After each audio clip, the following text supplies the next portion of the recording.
Welcome to today's video. Today I want to go over some news in the windsurfing world, what's been going on.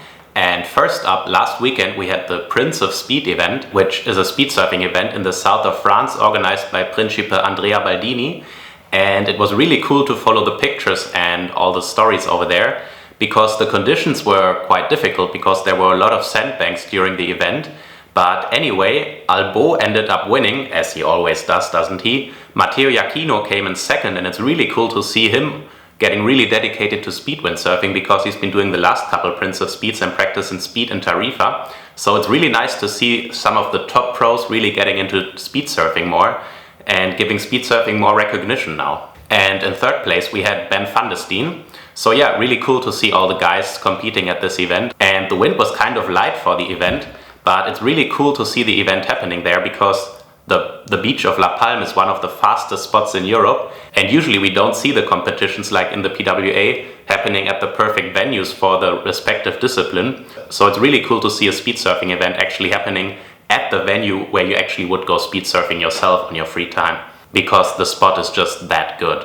Alright, on the picture here you can see the sandbanks were really gnarly. You had like about the width of a speedboard in between the sandbank and the beach where you should go through. And I also saw some really nasty crashes during the event. I think this is Ben van der Steen here, who was hitting a sandbank at probably over 40 knots, so kudos to him. And aside from the fin category, actually in the morning they did also a race on foil, and Pierre Mortefond ended up winning that, and he came really close to the record from Nicolas Goyard. So it's also really cool to see the development in windfoiling going on, and the guys on windfoil getting faster and faster, and not just Nico Goyard but also all the other guys. Talking about new people coming into the discipline of speed surfing, we also saw Blanca Albeau, one of the strongest women in the PWA and on foil, going to the speed surfing event. So it's really cool to also see her, and I think she ended up winning both the foil category in the women's and also the fin category. I think she did the fastest foil time for a woman ever over 500 meters with over 29 knots. So it's really cool to see her pushing on the speed venue as well. And yeah, talking about Albeau, I've talked about him in the past because he's doing this Zephyr project and actually aiming to get the overall sailing world speed record, which is like around 65 knots. So it's a long way off from the 53 knots where the windsurfing world record is currently. So it will be really cool to see what he ends up doing. Is he going on a new concept of foil, or will he be attempting it on some other design? Because with the current speed gear we have, it's surely not possible to go over 65 knots. They're fighting Luderids over like 10th and 100th of a knot. So you cannot just put on 12 knots on top of that. So he must have some plans of coming out with something special in the near future. And it will be really cool to see that, and if that is pushing the development of windsurfing or foiling probably into a new direction. So I really love covering speed surfing events, because on a World Cup level, the last speed surfing event happened back in 2009, so well over 10 years ago. It's really nice to see the organizer, Principe Andrea Baldini, pushing so hard to give the discipline of speed windsurfing the recognition it deserves. So make sure to follow the event on Facebook and Instagram to give the event organizer and the event some love. On to the next story. We have the PWA World Cup in Sylt coming up from the 23rd of September, so already in a couple of days. And yeah, sadly it's the first real slalom event this year, as we had only one two-star event in Croatia, and the two-star events are really not relevant for the overall ranking for the world title. So it's really sad to see only one slalom event this year.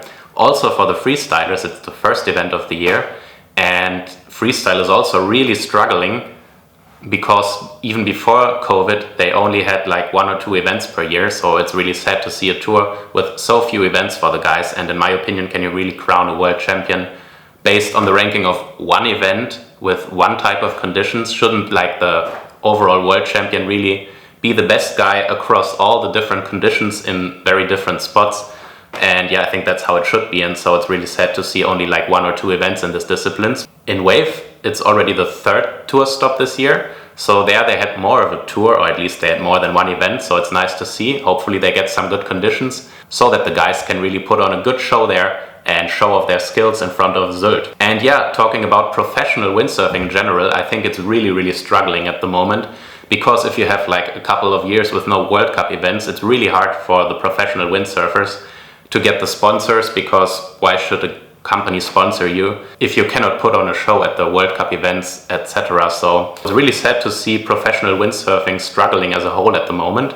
And I even heard some rumors about the prize money for the PWA event in Sylt being cut down because they couldn't make it happen otherwise. So yeah, it was already pretty low before that. I don't know the exact numbers, but it's really sad to see professional windsurfing being on such a downtrend. They did have an event at Klittmöller this year, which usually used to be a full tour stop, but this year it was only for the youth and the junior, probably because they couldn't find the sponsors to put on the event for the guys and women. So it's nice that they could at least make the event happen for the youth and juniors, but I really hope to see this event back in full swing next year with the whole guys and women's fleets. That would be really nice to see again. What we do see happening is IQ foil getting stronger and stronger, and more competitors are going over to IQ foil just because they have a really active scene. They have a lot of races, you can actually compete, and it's the Olympic discipline. So we see a shift from professional windsurfers doing the PWA to now doing the IQ foil.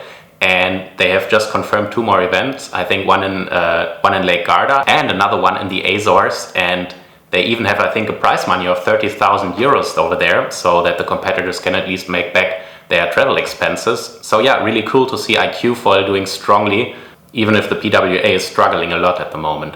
I really do hope next year we're going to see a full PWA calendar again with lots of events happening, but we usually see it that at the beginning of the year they put out a full calendar and then one by one all the events get cancelled because of some issues, because of sponsors not being on board, because of some problems with the administrations in the countries or whatever. But for some reason the calendar is always shrinking down and down and down. I think we had like 7 or 8 slalom events were supposed to happen this year, but in the end they all got cancelled or pushed back, so that we now only have the World Cup Sylt. I hope I'm wrong and that we're going to see 1 or 2 more events, but yeah, I'm really losing faith in that. Alright, that's it for today's video. I hope you like this new concept of me just going over some news in the windsurfing world. I hope you find it informative and entertaining, and I'm gonna do more of those. Leave a like and subscribe to the channel if you do like these kind of videos, and if you want to support the channel even more, I do have a Patreon, so you can check that out.